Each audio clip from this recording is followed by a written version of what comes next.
नमस्कार, बहुत बहुत स्वागत है आज के वीडियो में। आज हम लोग पढ़ने वाले हैं current loop as a magnetic dipole.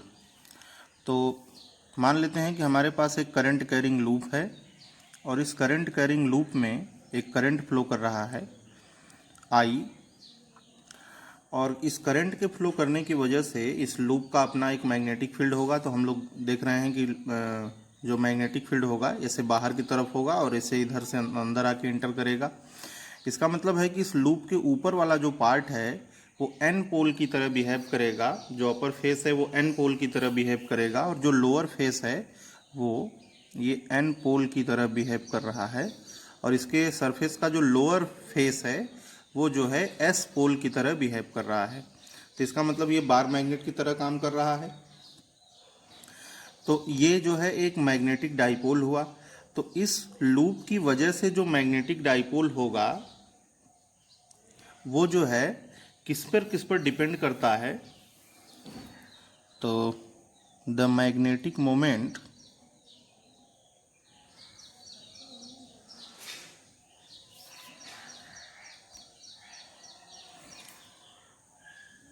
Due to current carrying loop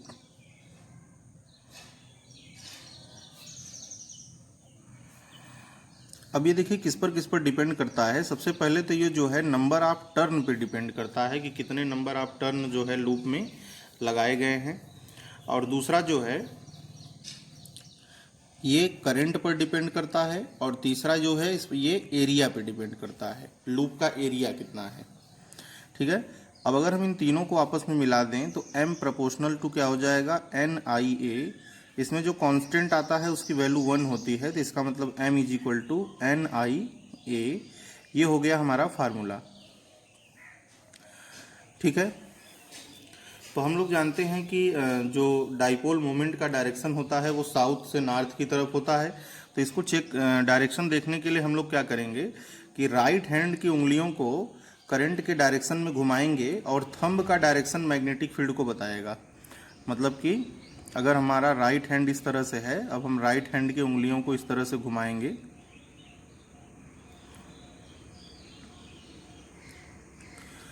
ये थंब का ये जो उंगलियों का घुमाव होना चाहिए ये करंट के डायरेक्शन में होना चाहिए। लूप में जैसा करंट है उस तरह से हम राइट हैंड, ये आपका जो है राइट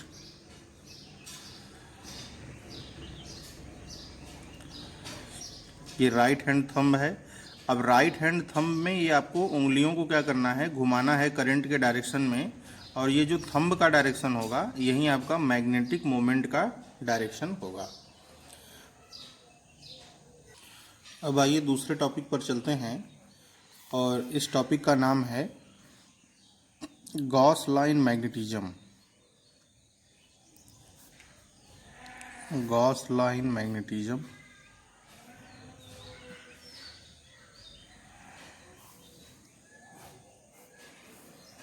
तो गॉस लाइन मैग्नेटिज्म कहता है कि total magnetic flux linked with a close surface is equal to 0।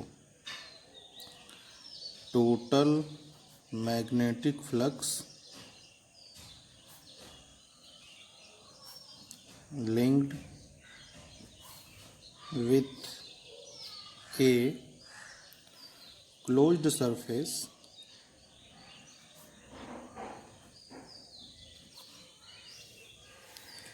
is equal to 0।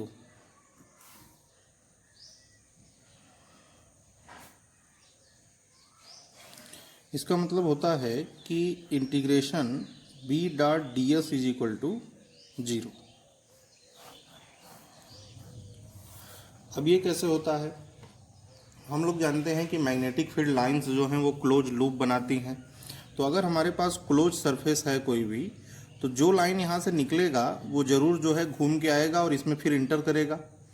तो हम लोग जो है निकलने वाले फ्लक्स को पॉजिटिव लेते हैं और इंटर करने वाले फ्लक्स को निगेटिव लेते हैं। तो ये इससे कैंसिल हो जाएगा, टोटल फ्लक्स 0 हो गया। इसी तरह से एक दूसरी लाइन निकल रही है तो फिर वो भी कहीं ना कहीं से घूम के आएगी, वापस इसमें जरूर इंटर करेगी। तो निकलने वाले फ्लक्स को पॉजिटिव, इंटर करने वाले फ्लक्स को निगेटिव, तो टोटल फ्लक्स क्या हो गया, 0 हो गया। तो किसी भी क्लोज सरफेस से पास करने वाला टोटल मैग्नेटिक फ्लक्स क्या होता है, 0 होता है। अब देखिए इस लॉ से हम लोग क्या क्या कंक्लूड कर सकते हैं। तो सबसे पहला इसका कंक्लूजन ये है कि जितने लाइंस जो है निकलेंगे उतने लाइंस जो है इंटर भी करेंगे। तो जितने लाइंस निकलेंगे इसमें से उतने लाइंस इंटर करेंगे, ये पहला नंबर हो गया, पहला पॉइंट हो गया। और दूसरा पॉइंट इसमें ये है कि हमेशा मैग्नेटिक डाइपोल होता है, कभी भी मोनोपोल एग्जिस्ट नहीं करेगा, क्योंकि अगर मोनोपोल एग्जिस्ट करता तो इधर से भी लाइंस निकलती, इधर से भी लाइंस निकलती, टोटल मैग्नेटिक फ्लक्स कभी भी जीरो नहीं होता। तो इसका मतलब मैग्नेट में हमेशा नॉर्थ साउथ पोल दोनों साथ ही होंगे, जिससे नॉर्थ पोल से जितने भी लाइंस निकलेंगे और साउथ पोल पर उतने लाइंस आएंगे, जिससे टोटल मैग्नेटिक फ्लक्स क्या हो जाएगा, जीरो हो जाएगा। आइए अगले टॉपिक पर चलते हैं जिसका नाम है अर्थ मैग्नेटिज्म। तो सबसे पहले गिलबर्ट नाम के साइंटिस्ट ने ये बताया कि अर्थ के चारों तरफ एक मैग्नेटिक फील्ड है। तो इस रिस्पेक्ट में जो एक्सपेरिमेंट किया गया वो क्या है कि जब भी हम किसी बार मैग्नेट को अर्थ के सरफेस पर फ्रीली लटकाते हैं तो वो बार मैग्नेट हमेशा नॉर्थ साउथ डायरेक्शन में आकर के रुकता है।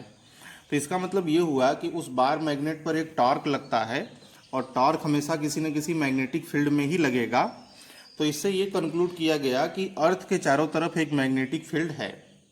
तो बाद में और बहुत सारे एक्सपेरिमेंट हुए तो जिससे ये पता चला कि अर्थ के चारों तरफ जो मैग्नेटिक फील्ड है वो अर्थ का ही मैग्नेटिक फील्ड है, दूसरे किसी ऑब्जेक्ट से ये मैग्नेटिक फील्ड प्रोड्यूस नहीं हो रहा है, ये अर्थ का अपना खुद का मैग्नेटिक फील्ड है। तो गिलबर्ट ने इस रिस्पेक्ट में एक अपना थ्योरी दिया कि अर्थ के अंदर एक बहुत बड़ा बार मैग्नेट है और उसी बार मैग्नेट का जो मैग्नेटिक फील्ड है वही अर्थ का मैग्नेटिक फील्ड है, ऐसा गिलबर्ट का मानना था।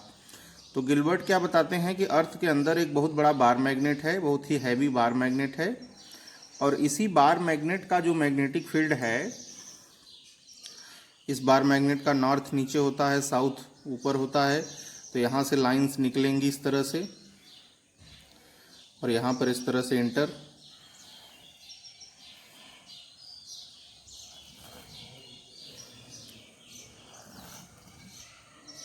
तो ऐसा जो है गिलबर्ट का मानना है कि अर्थ के अंदर एक बहुत बड़ा बार मैग्नेट है, बहुत ही हैवी बार मैग्नेट है, और इसी बार मैग्नेट का जो मैग्नेटिक फील्ड है यही अर्थ का मैग्नेटिक फील्ड होता है। हालांकि बाद में इस थ्योरी को रिजेक्ट कर दिया जाता है क्योंकि अर्थ के अंदर इतना ज़्यादा गर्मी है, इतना ज़्यादा टेम्परेचर है कि उतने टेम्परेचर पर किसी भी बार मैग्नेट का एग्जिस्ट करना पॉसिबल नहीं है। तो गिलबर्ट के इस थ्योरी को बाद में रिजेक्ट कर दिया गया क्योंकि ऐसा पॉसिबल नहीं हो सकता कि उतने टेम्परेचर पर कोई भी मैग्नेट अपना मैग्नेटिक बिहेवियर शो कर पाए। आइए इसके बाद देखते हैं कि काज ऑफ अर्थ मैग्नेटिज्म का कारण क्या है। तो पहला कारण ये है गिलबर्ट के हिसाब से, गिलबर्ट का ये मानना है कि अर्थ के अंदर एक बहुत ही हैवी बार मैग्नेट है और उसी बार मैग्नेट का जो मैग्नेटिक फील्ड होता है वो अर्थ का मैग्नेटिक फील्ड होता है। तो there is a heavy bar magnet exist inside the earth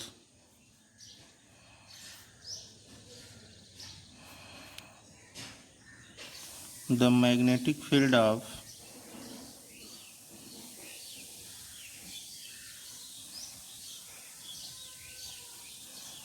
this bar magnet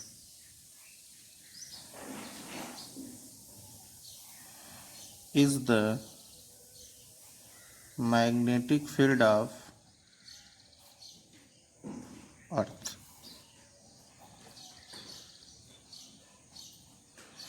तो अर्थ के अंदर एक बहुत भारी बार मैग्नेट है और उसी बार मैग्नेट का जो मैग्नेटिक फील्ड है वो अर्थ का मैग्नेटिक फील्ड होता है, ये गिलबर्ट के हिसाब से है।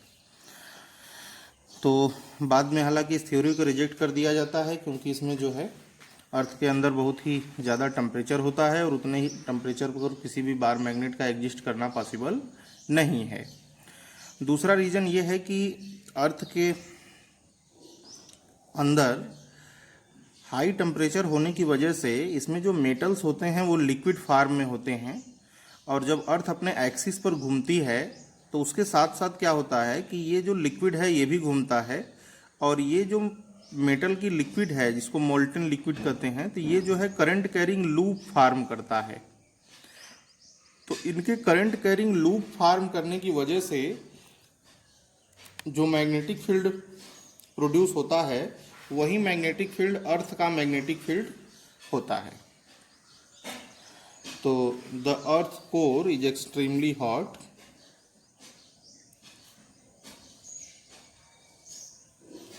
The earth core is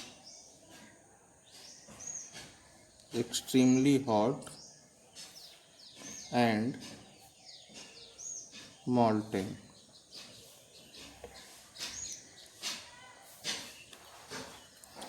Circulating ions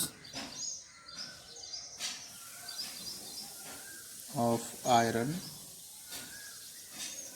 and nickel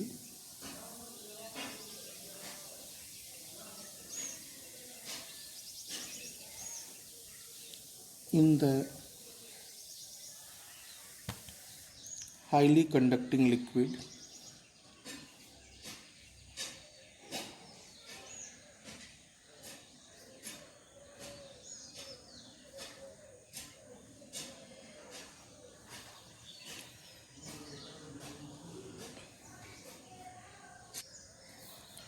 form current carrying loop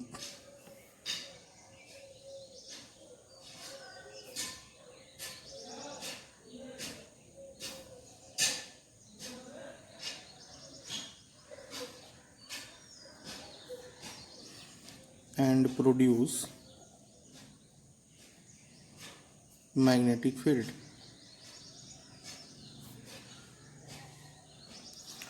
तो ये दो रीजन हुआ।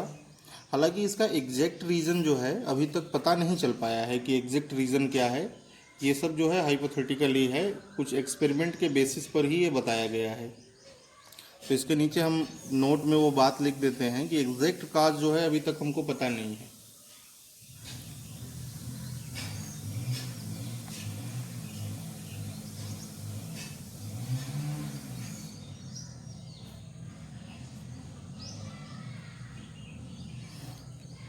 The exact causes of earth magnetism is not yet known।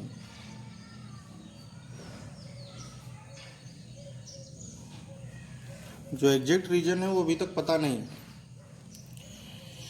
तो अर्थ के मैग्नेटिक फील्ड को अच्छे से समझने के लिए इसमें हम लोग कुछ मैग्नेटिक एलिमेंट ऑफ अर्थ पढ़ेंगे।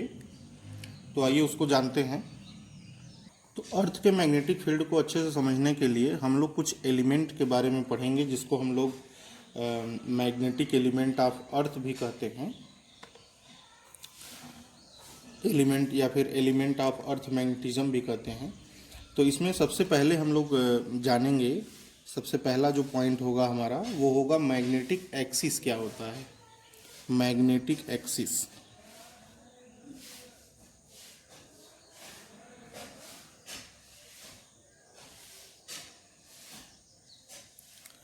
तो मैग्नेटिक एक्सिस क्या होता है। अब देखिए हमको पता चल चुका है कि अगर हम लोग किसी बार मैग्नेट को अर्थ के सरफेस पर फ्रीली लटकाएंगे तो वो bar magnet north south direction में जाकर के रुकता है और थोड़ा सा झुक भी जाता है। एकदम मतलब एग्जैक्ट नहीं रुकता है। जैसे कि मान लीजिए कि हम जो है इस तरह से अगर बनाएं तो ये जो बार मैग्नेट है ये जो है थोड़ा सा से झुक जाता है। ठीक है, जैसे मान लीजिए सपोज दैट कि ये नॉर्थ साउथ है इस तरह से, तो ये जो है एकदम हॉरिजॉन्टल नहीं होता है। अगर आप फ्रीली लटकाएंगे किसी बार मैग्नेट को तो थोड़ा सा ऐसे झुक जाता है। तो इसमें मैग्नेटिक एक्सिस कैसे डिफाइन की जाती है। The line joining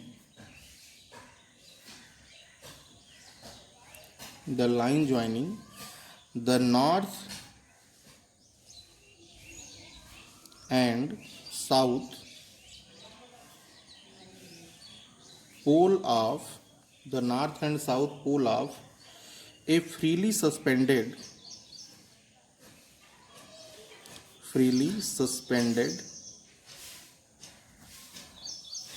magnet is called magnetic axis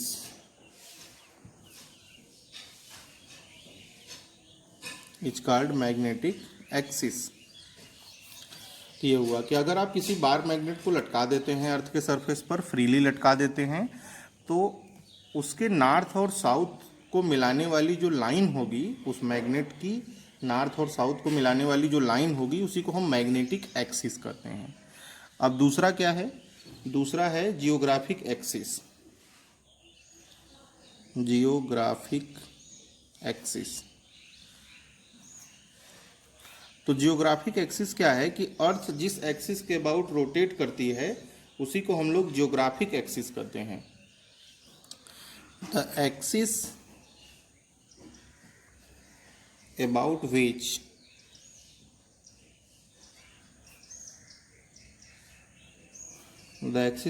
which earth rotates in the is the geographic axis। अर्थ जिस एक्सिस के अबाउट रोटेट करती है, अपना रोटेशनल मोशन फॉर्म करती है, उसी को हम लोग कहते हैं जियोग्राफिक एक्सिस। अब इसके बाद ये दो एलिमेंट हो गए। अब इसके बाद जो तीसरा एलिमेंट है, तीसरे एलिमेंट का नाम है मैग्नेटिक डिक्लाइनेशन।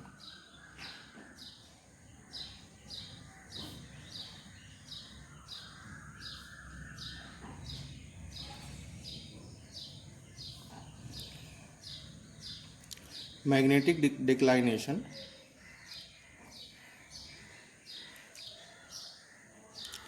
तो मैग्नेटिक डिक्लाइनेशन थीटा। तो मैग्नेटिक डिक्लाइनेशन में क्या है कि मैग्नेटिक एक्सिस और ज्योग्राफिक एक्सिस के बीच का जो एंगल होता है किसी भी पर्टिकुलर प्लेस पर, उसे हम लोग कहते हैं डिक्लाइनेशन एट द प्लेस, क्योंकि हर जगह ये अलग अलग होता है।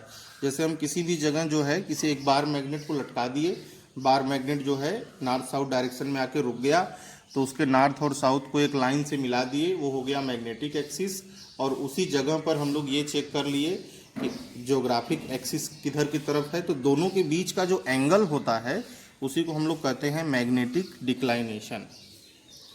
तो angle between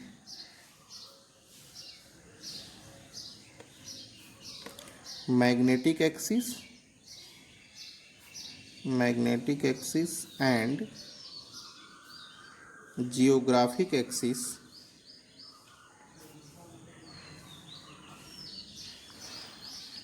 at a place is called magnetic declination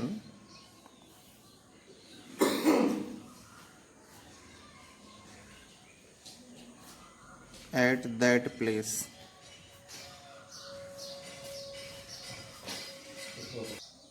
आइए अगला एलिमेंट पढ़ते हैं, एंगल ऑफ डिप। तो अब एंगल ऑफ डिप में देखिए क्या है कि हम लोग जानते हैं कि जब हम किसी बार मैग्नेट को अर्थ के सरफेस पर लटकाते हैं तो ये जो है नॉर्थ साउथ डायरेक्शन में आकर के रुकता है और थोड़ा सा झुक जाता है।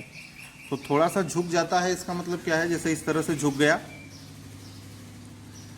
तो इसका मतलब ये हुआ कि यही जो है नेट मैग्नेटिक फील्ड है अर्थ का, क्योंकि जिधर रिजल्टेंट मैग्नेटिक फील्ड होगा उधर ही की तरफ ही आके रुकेगा ये। तो ये रिजल्टेंट मैग्नेटिक फील्ड हो गया। और ये मान लीजिए कि हॉरिजॉन्टल लाइन हो गई, तो नेट मैग्नेटिक फील्ड अपने हॉरिजॉन्टल लाइन के साथ जो एंगल बनाएगी उसी को हम लोग एंगल ऑफ डिप कहेंगे। तो ये जो है अर्थ का हो गया हॉरिजॉन्टल कंपोनेंट, BH इसको हम लोग कह सकते हैं, और ये हो गया इसका वर्टिकल कंपोनेंट, इसको हम B भी कह सकते हैं। तो डिफिनीशन क्या हुआ? डिफिनीशन हुआ कि net magnetic field of earth, net magnetic field of earth, तो इसमें यह है कि net magnetic field of earth makes an angle with its horizontal component is called angle of dip. जो रिजल्टेंट मैग्नेटिक फील्ड है वो अपने हॉरिजॉन्टल कंपोनेंट के साथ एक एंगल डेल्टा बना रही है, और इसी डेल्टा को हम लोग एंगल ऑफ डिप कहते हैं। तो अगर हम लोग डायग्राम को ध्यान से देखें तो हम लोग देख रहे हैं कि जो इसका हॉरिजॉन्टल कंपोनेंट है वो B cos डेल्टा हो जाएगा, और इसका जो वर्टिकल कंपोनेंट है वो B sin डेल्टा हो जाएगा। तो अगर हम इन दोनों को आपस में मिला दें, तो दोनों को स्क्वायर करके ऐड कर दें, तो B square is equal to क्या हो जाएगा, B H square plus B भी स्क्वायर, और इसको अगर हम लोग अंडर रूट में ले लें तो b H square plus B भी स्क्वायर।